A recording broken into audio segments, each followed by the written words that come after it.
Welcome back to Stand, where we help make courage contagious. I'm Kelly Tshibaka, your host, Alaska's chair for the Trump campaign, former U.S. Senate candidate in Alaska, and I'm joined today by my amazing daughter and co-host, Denali Tshibaka. This is your first time joining us, isn't it? Yeah, it is. I hope you nail it and slay it. I think that's a word you said I'm not allowed to say. Oh, my goodness. So here we go. It's going to be a roller coaster. You can be one of our standouts by joining us at standshow.org. We take a stand for freedom, truth, and government by the people. So join us there. You can see our social media and check out our YouTube channel where we've got all of our amazing episodes. And today we have got a wonderful show in front of us. You've already heard him laughing because he's got nothing but joy in his heart. We have our friend and our amazing Alaska House candidate, Nick Begich, soon to be our congressman. He is our favorite, not just our favorite, but Alaska's favorite in this election. Nick Begich running for House. The election is in just a couple weeks, the first week of November. If you have not planned to vote, make a plan to vote, whether that is through an absentee ballot or going to the polls. Voter turnout is so important. The most important thing about this race in particular is that this, Denali, if you didn't know, is one of the top 10 races in Congress. There are, I'm going to just pop quiz you because you are a graduate in political science. How many House seats are up for election every 2 years? Half of them? No, all of them. 435 seats are up. And there are 10 top races, and Nick Begich's race is one of them. So all eyes in the nation are on this race. Nick Begich, welcome to Stand. His website is alaskans4nickbegich.com. Nick is spelled N-I-C-K, Begich, B-E-G-I-C-H, nickbegich.com. Nick, we are so happy to have you here. Welcome to the show. Thanks for having me. It's great to be back on Stand with you, Kelly. And Denali, welcome to the first podcast. I'm sure we'll be first of many. Yes, we do have a really important race. There's no doubt about it. I mean, there's 435 seats in the House, and Alaska only gets one voice because we have a small population, big state, small population. So it's really important that the person that we have representing Alaska in the House shows up for work, represents all the people of Alaska, and represents the factors of Alaska that make us unique. You know, we're a resource state. I think that's something that everyone who's been in Alaska for longer than 5 minutes knows and understands. We have a lot of potential as a state, and it's really important that that single voice that we do get in the House represents to the other members, to the other 434 members, just how important Alaska is, not just for us, but for them, for the entire nation, for the people that they represent in their districts. And, you know, that's what I want to do on behalf of Alaskans, is represent the opportunities of this state so we can open it back up and play that important role that we should be playing in national security, energy security, and mineral security. You said that really well. A lot of people in the United States, what we call the lower 48 affectionately, don't have a great appreciation for the fact that nearly all the fish they eat in their restaurants come from Alaska waters, that the front line of national security for our country is actually Alaska. We are closest to Russia and China and North Korea, and that we have to have most of the military defense in our country is actually located at our shores if we're going to have strong defense against our biggest adversaries. So much of what happens in Alaska for energy security, and I would say energy dominance in our country, actually is dependent on what we do with Alaska. And the Biden administration, and what we'd call the Harris administration, because it's not misunderstanding or secret to Americans anymore that Biden really hasn't been in charge the last 4 years. The Harris administration has really targeted Alaska for a shutdown with more than 60 executive actions and orders targeted against us. So one of the challenges, I think, for you as congressman is going to be that one voice in a sea of 435 standing up for Alaska. It's also a challenge, the fact that your footprint geographically is 2.5 times the size of Texas, and getting to all of your constituents, meeting everyone, and campaigning is a challenge. The last time we had you on the show, you had another really strongly funded and supported Republican in the race. That person has since dropped out, but I wanted to toss the question to you and say, at this point, with only a couple weeks to go, what do you see as the strongest challenges to your race? Yeah, you know, at first, let me just, before I get into the challenges in this race, let me just give all the credit to Nancy Dahlstrom.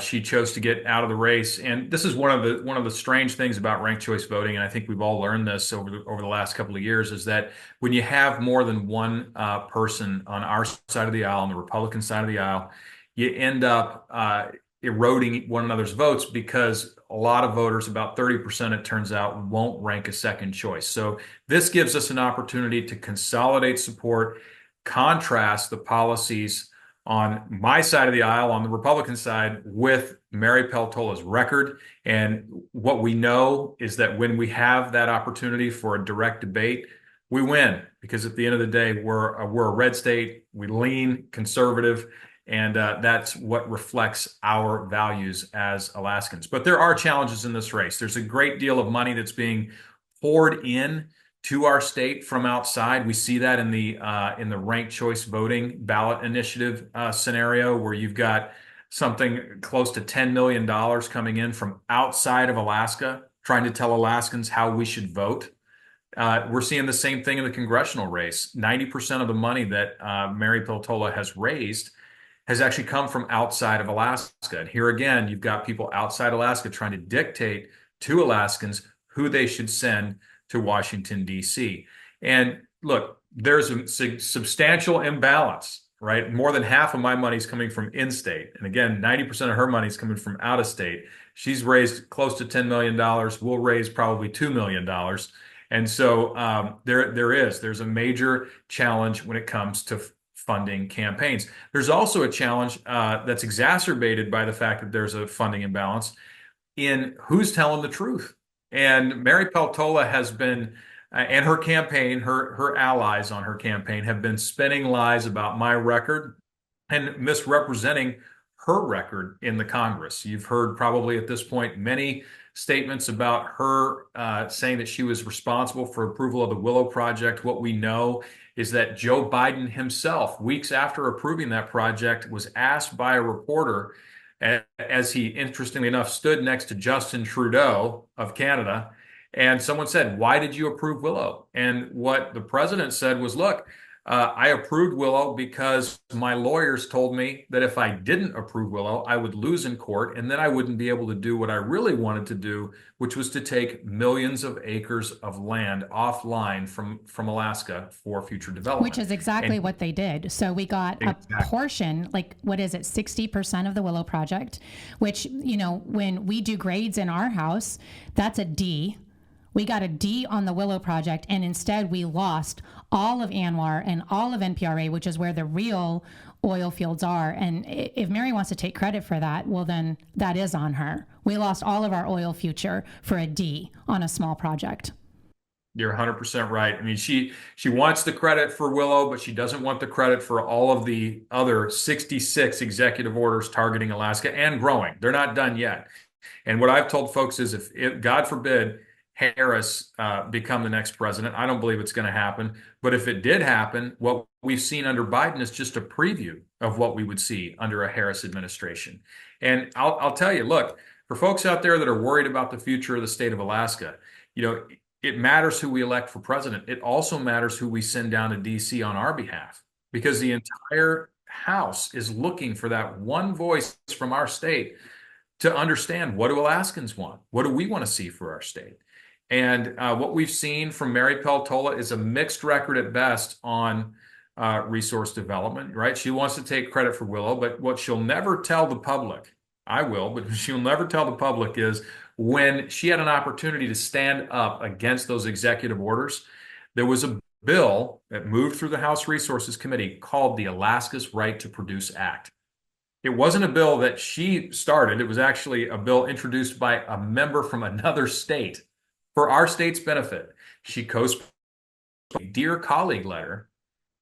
She sends a Dear Colleague letter out to her, to all of her colleagues on the Democrat side of the aisle. And she says, "Look, I want you to vote no on the bill." So she urges people to vote no on her own co-sponsored bill, and then doesn't vote yes or no herself. She votes present. And that's not a record we can be proud of. It's a record that really upsets the other people on her committee, and I know this because I've spoken with them personally. And it does not represent the political will of the people of our state. And so that's another challenge that we've seen through the campaign, is an obfuscation of Mary Peltola's true record in the House, and that record has been abysmal for Alaska. That's right. We had a little bit of a blip in the internet there. So just to summarize, the Alaska Rights to Produce Act, Peltola co-sponsored it and then sabotaged it in her caucus. It went into the Democrat caucus and wrote letters and told everyone to vote against it, just to summarize the part that skipped there. And that is important. You brought up the Harris and Trump campaign that is going on nationally right now. And it's important that we had this flip in the president's endorsement. So before, the president had endorsed the other Republican that was in this race, Nancy Dahlstrom, and then she backed out. And then the president has now, we call him the president. President Trump has now endorsed you. We'd like to hear the story about how that happened. How did you get the president to change his mind and come around and endorse you? Well, I'll tell you what, this seat is so important for making sure that we retain majority control in the House. And I think people across the country, including the president, recognize just how important that is. I've been a supporter of President Trump since 2016. I was proud to go to his presidential inauguration in 2017. I've donated to the president. I've even spoken at Trump rallies in the past. So the president and his team know that I support him and have supported him for some time. I did receive a phone call from President Trump, and what was amazing about this phone call was that it happened the same day of that second assassination attempt. He called me. Yes, he called me after that attempt late in the day, and we had a conversation for about 10 minutes. And I said, Mr. President, you've had just an incredibly eventful day. And he said, you have no idea. And he said, but we wanted to end it on a positive note and tell you that and I won't do a great Trump here, but he said, we're going to do a very big endorsement. It's going to be very big. You're going to love this endorsement. And he did. He delivered. We had a great conversation, though, about the state of Alaska. And I used that opportunity to talk about just how much Joe Biden and Kamala Harris, who seems to be the one running the show right now, has actually targeted Alaska. So we talked about those 66 executive orders, and he asked me specifically about the King Cove Road, about the Ambler District Mining Road, about ANWR, about NPRA. These were on his mind. And what he wanted me to tell the state of Alaska on his behalf is that day one, he's going to get to work repealing the executive orders that have targeted the state of Alaska.